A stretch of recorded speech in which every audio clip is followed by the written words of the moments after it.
What would you advise parents about real treatments to look into? So let's say that I'm a parent of a newly diagnosed child, doctor. So which test should I start with? I would like to ask you, is there a test that can show us that children actually are autistic? All of the options you suggested are viable options, good options. But the important thing is it good for your child? Welcome to the BioNexus Health podcast with Dr. Jodie Dashore, who holds a PhD in integrative medicine, is board certified in integrative pediatrics, an internationally recognized pioneering clinician, and author. And now here's your host of BioNexus Health podcast, Dr. Jodie Dashore. So, Andrea, this is becoming a really robust discussion, right? So, we are going to have to go today, into this as part two, and like excellent question. So, if you can please proceed with your next question. Well, my next question is referring to treatments. So we discussed all this, that it's out there selling, miraculous cures and everything. What would you advise parents about real treatments to look into? I must confess, I'm also one of these parents, and I see it happening very, very often in social media. That someone will state, oh, I've started this supplements for my child, and 3 days later my child started speaking, or 3 days later my child life, turned upside down. And then you see, I don't know, maybe 1,000 comments of people, oh my god, send me the link, where did you buy it, I want to try it. So since today we really want to empower our parents who are watching, can you please give us a bit of enlighten us, please, on which ways should we go? There is homeopathy out there. There is biomed, antibiotics, natural treatments. Could you please give us some suggestions? Yes, yeah, that is again an excellent question. This is, all of the options you suggested are viable options, good options. But the important thing is it good for your child? So, yeah, it always needs to be personalized. Again, there is never going to be a miracle cure. This is the reason why the autistic genome was mapped. And the goal behind that project was that, hey, maybe we'll find a couple genes that cause autism, and we can research, genetic engineering, and see how we can support children diagnosed in that manner. And what did they find? Like, voila, there is 100+ genes that are problematic in children with autism. So there is nothing that can be a miracle cure. But understand this: genetics just loads the gun. Epigenetics pulls the trigger.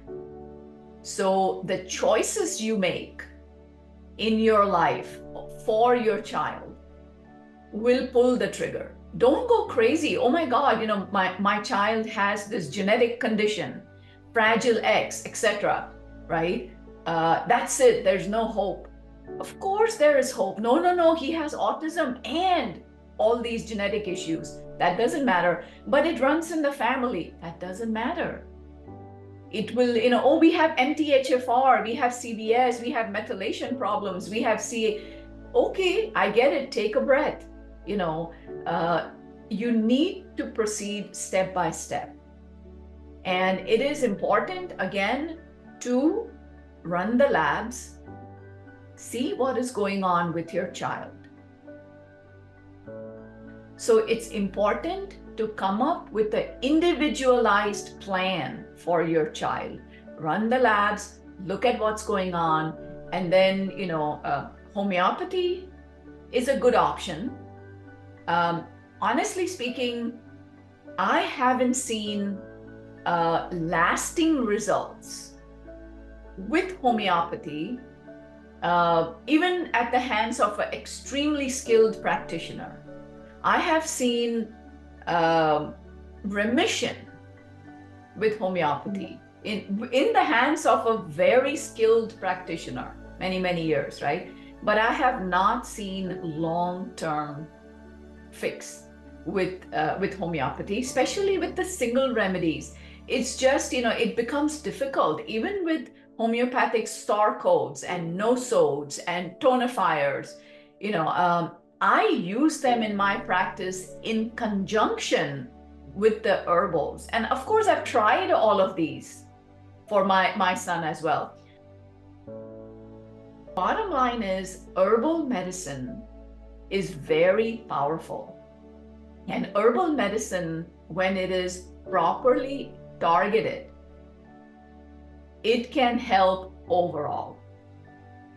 In the long run. In the long run, exactly. Yes, well said, Andrea. So whatever gains you see with herbal medicine, herbs always do their job.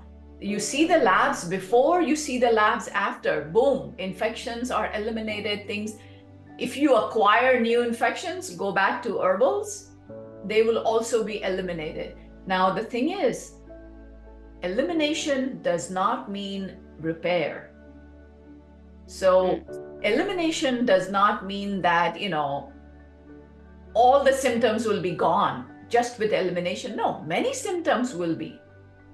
But for repair to occur is very important, so that in the long run, 10 years from now, 15 years from now, this problem does not come back. Of course, there will be re-exposures and flare-ups, right? But once you handle the flare-ups, there is no permanent regression. Whatever gains are made with herbal medicine, they stay. And they will always come back, even after a flare-up. Let's discuss a bit about the testing, since you've already mentioned it. I would like to ask you, is there a test that can show us that children actually are autistic? And then what about the role of inflammation in autism, and how do we test for inflammation? And another question, especially, for families who have one autistic child and they would love to enlarge their families. I want to ask you, how should you test yourself as a mother-to-be to see if your child is going to have autism or not? Is there anything available? The diagnostic panel that the neurodevelopmental pediatricians or neurologists use to diagnose autism, that is the known testing out there for autism. If you want to buy it, good. I don't buy it. Not until, and I'm not saying that there is no autism at all. These are valid tests. They give us valuable information that there is something going on with our child that needs to be addressed to avoid long-term complications. But at the same time, it would be foolish not to understand that there are several medical conditions, pediatric medical conditions, that have been discovered in the last 20 years, 15 to 20 years, I should say, that mimic many of the symptoms that are known as symptoms of autism. Let me ask you this simple questions, right? The term that your foot or your leg has gone to sleep, it's become numb. What do people do, when you're sitting for a long time and your leg goes to sleep or foot goes to sleep? What do? You just shake out your leg and you tap your foot, right? Yes, yes. And you stand up and walk around, gets better. Well, when there is underlying Lyme disease, which means it attacks the nerves, which means possible neuropathy, which means tingling, numbness, vibration, symptoms, the same symptoms like your leg goes to sleep in the hands. And what do children do? They shake it out. to see if Wow, it goes away. that's amazing actually, because I was always wondering what's hidden behind that. So there was, this is Dr. Robert Bransfield, MD. He's been the head of the American Psychiatric Association a couple times. He's been the head of ILADS a couple times, one of the founding members. He did a research study with a school teacher, if I'm not mistaken, in Idaho or Oregon. But this was presented in the 2012, all the way back. ILADS conference, and I was one of the speakers there. That's how I was attending Dr. Brandfield's session, and his work is he's a legend, Dr. Bransfield, in the field of Lyme and autism, etc. And that's what they saw, that children with Lyme-induced neuropathy mimicking hand flapping, it went away. It went away in the son of the special needs teacher who was in the same classroom, and several other children. So they were able to pinpoint which children had underlying infections strongly, right? Because when they were treated with like a couple weeks of antibiotics along with probiotics, the symptoms were gone. The hand flapping was gone. It is important to understand that pandas, mold, biotoxin illness, Lyme disease, co-infections, they can mimic the brain inflammation, brain damage symptoms, the gut symptoms that come with autism. So once if your child has any of these underlying conditions, then you can see significant improvement. So let's say that I'm a parent of a newly diagnosed child, doctor. So which test should I start with? Should I start by testing the gut? Should I start by testing my child for Lyme? Should I do, I don't know, some sort of a mold test for my house? Which are some of the? Can we name some of the most important when you begin, let's say, in treating your child? All of the above, Andrea, because it is important to get everything is interconnected. So it's important to get a complete 360 view of what's going on with your child.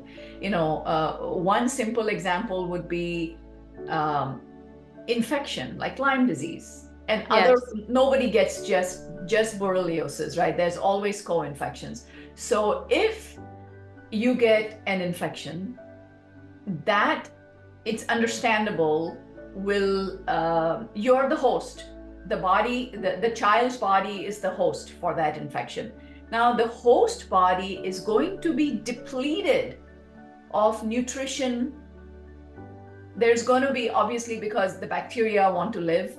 So, you get depleted, the body gets depleted. Then additionally, the byproducts of the bacteria, the reproductive byproducts, the elimination, the bacteria have to evacuate as well because they are living organisms, right? So all of these byproducts and endotoxins that are released in the body, they cause damage to multiple systems in the body. And they cause inflammation in the body. So as long as there is damage and inflammation, it is nearly impossible to detox the body from environmental toxins, and vice versa. So if your child has underlying infections and you're like, hey, I'm going to look at mold, great. Investigate your environment, eliminate the mold in the environment. That's beneficial to the whole family, because obviously if the environment is contaminated, it's not a miracle that only your child gets affected. No, everyone is being affected. It will manifest in your health eventually, especially with the stress of having a child on the spectrum. But that is, the health of mom and dad is a whole other topic, but it's very crucial, right? So don't bury your head in the sand, like, don't wear blinders that, hey, it's just my child. No. If there are environmental toxins, you are all being poisoned. You can do step by step, but don't expect to see lasting improvement unless we have a full picture of the child, right? If you have a tumor, if it is cancerous, don't they run a full body scan to see if it has spread? Yeah. That people can accept. But when you come to say that, we need to look at the multiple systems that have been poisoned by the toxins. So that is where you look at multiple systems and you create a personalized, biological matching protocol for your child. Part of my question was also, is there one test available today for mothers to be, allowing them to know whether their child is going to be autistic or not? Yes, that's such a beautiful and important question. Right now, it's been interesting that in my practice, I've been getting mothers for whatever reason, right? From their family or friends who have a child on the spectrum, or they know someone who works with autistic children, special needs children, that they find out. And now it's younger and younger. I've had moms coming to me with their children at 5 months of age. I have a child with a full body rash. He's not eating. I'm being told it's allergies. Nothing is working. Allergy medicine. They're giving him antacids. I know antacids for a child, like proton pump inhibitors. These are not good for a 5-month-old. Really? I'm scared something might happen. And then, so I'm getting these mothers bringing their children to me 5 months, 7 months, 10 months, and we're seeing complete recovery in these children. So at that age, if you bring the child, that is the only exception I can tell you that, more than 95% recovery is seen within a year or less, maybe 18 months. And your question was, the program that I have in my practice is preconception, detoxification, and balancing the body. So it's like, resetting the mother's body, investigating, of course, for the mother's own health as well. I have one mom in Trinidad and Tobago, amazing family. The older daughter on the spectrum started making really good recovery. Mom wanted to get investigated before she tried for another child. She asked me, is it always that my child will be on the spectrum or, have any special needs? But no, that is not necessarily so just because you have an older child. If you clean and reset your body, right? So we ran the labs. My goodness, there was so many problems with this poor mom. And she was already in the mid-30s. We know that if the underlying issues with Lyme disease, and mold are not treated, then in the 40s, you're at a very high risk for multiple sclerosis, Parkinson's, Alzheimer's, dementia, as your age gets older. Crohn's, colitis, a lot of problems can happen to us as we get older if the underlying issues. So she obviously wanted to be treated, but she also wanted to get pregnant. So we started treating her, and then she got pregnant. I mean, it's God's gift, it happens. So I switched her to a custom protocol for pregnancy, so that the infections would not be passed on to the child. And yes, of course, there are supplements and herbs that can be safely used during pregnancy.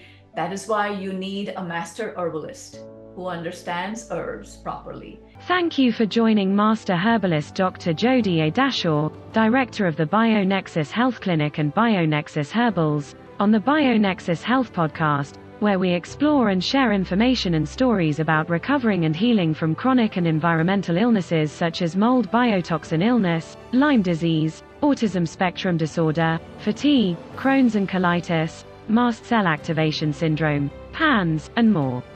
Please help us grow our message by subscribing to our podcast channel and sharing the podcast on your social networks. For more information, visit BioNexusHealth.com.